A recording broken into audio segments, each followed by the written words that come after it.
Okay, my name is Hayden Brunges. I'm from Montrose, Pennsylvania. I was the unlucky one to get in a car accident back in May 2019.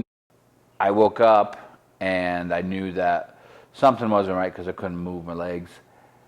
I couldn't see. I had some pretty good facial injuries, but I don't remember once I started bleeding until I got to the ambulance. Excuse me, not to the ambulance, to the helicopter. The doctors at CMC basically said, we can't really, he's lucky to be here. We can't believe that he's here. You should all be thankful for that, but we can't do anything for him. He just needs to heal. So I heard that, and that bothered me a little bit, and I could actually hear my family crying a little bit. And my wife came over to me and she said, what do you want to do, honey? I said, I can't take that as I can't just give up like that. She says, well, what do you want? What would you like to do? And I said, there's got to be something else. There has to be something else. The doctor's saying that, so that kind of set us off into a little bit of a whirl. So she got online and she got on the phone, got a hold of the insurance company, and they ended up getting a hold of Thomas Jefferson down in Philadelphia. And they said, sure, we'll take him. We'll come down, which is, I guess, is the next level up from CMC. Thomas Jefferson arrived with their helicopter, loaded up. I was at CMC for just a couple days. They flew me to Jefferson. Dr. Heller was my doctor. He was a younger gentleman who's not afraid to take a chance, and he took a chance on me. So, and he went in and he assessed the situation. Obviously, they did their part, and they left my neck the way it was in a brace, and to see if that would heal, because that was not out of whack, so to speak, but my spine was in rough shape. So they operated, they put plates on the side, and they put the screws in. To look at the picture, I mean, it's almost textbook. I got this beautifully perfect straight line on my back, and with the MRIs that I could see later on, everything is just about as perfect as you can get. And he actually said that he is very thankful that I came down there, that we came down there, because my top, I believe the T2, was in incredibly horrible shape, and it probably would have ended up damaging my spinal cord to the point to where I wouldn't even be making the progress that I'm making, because basically my spinal cord was severely bruised, and it was almost like, from what I was told, it was like it was twisted like you're wringing out a washcloth, is what it was. So that's why I was still able to do, and actually I had some feeling in my left leg, a little bit. I could feel certain things, so I mean that always gives you the glimmer of hope. So, and after his surgery, they put the turtle shell on me. That's not fun, but it's what needs to be done, because obviously I can't move my back. And he said that he would like to get me into rehabilitation as soon as possible. From there, I was only at Jefferson for, I think, 3 or 4 days, and they found a bed for me over to McGee Rehabilitation.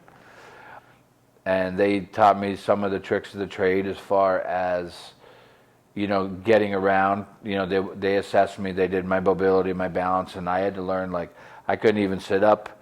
My blood pressure would drop every time they would set me up, so we had to figure out. I ended up having to have a abdominal binder, TEDs on my legs, which I still wear for my blood pressure and for circulation and that sort of stuff. But I needed that stuff just to be able to sit up, to be able to do the therapy.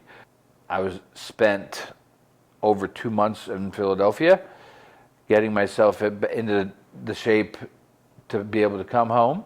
But I ended up getting weaker and weaker for 4 days, and to the point where they were giving me 10, I want to say, liters of oxygen, and they couldn't keep my oxygen up. So to the ICU I went to Thomas Jefferson. I ended up with a very large blood clot in my right lung, a small one in my left lung. Nothing went up above, nothing got actually in my heart, and I had multiple in my right leg. 6 days ICU, got back to McGee. That set me back, and I was actually starting to lose some of my flexibility a little bit until I got really stretched out.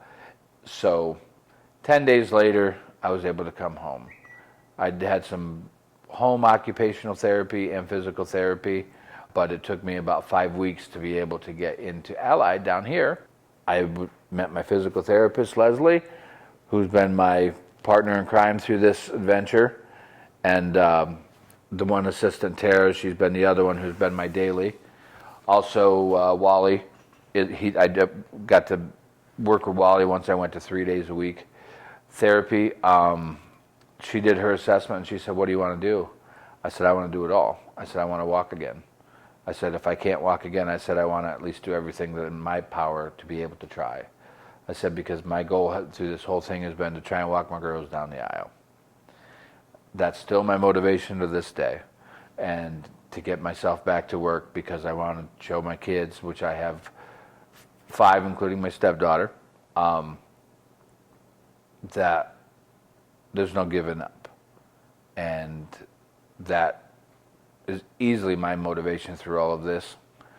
My wife, who's seen me at my absolute worst with all this, and she has been a wonderful motivator, pusher. And that's sort of been my mission, is to not just, you're never going to see me give up. And I got so many people that are invested in me that in my mind, I came up with, they're investing in me, well then I'm going to invest in them, and I'm going to give them everything that I got. On the daily here is really like Leslie pushes me, and I actually push her to the brink. Like we push each other as far as like, let's go. The exoskeleton, how awesome is that? I can't, that's cool. I would have never thought I'd walk again. And I saw somebody walking when I was down there. I'm like, that's pretty cool. And I was not in any sort of shape to get to be there.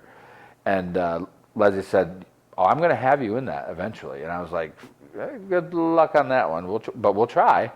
And sure enough, we got into it and got going. A lot of times they'll tell me to stop, but I've always been right from McGee to Allied. It's been no different. I've always kept the same thing. If they say to do 25, I'm going to try and do 35. If they say do 50, I'm going to try and do 75.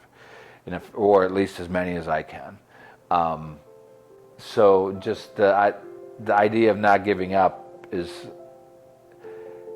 hard.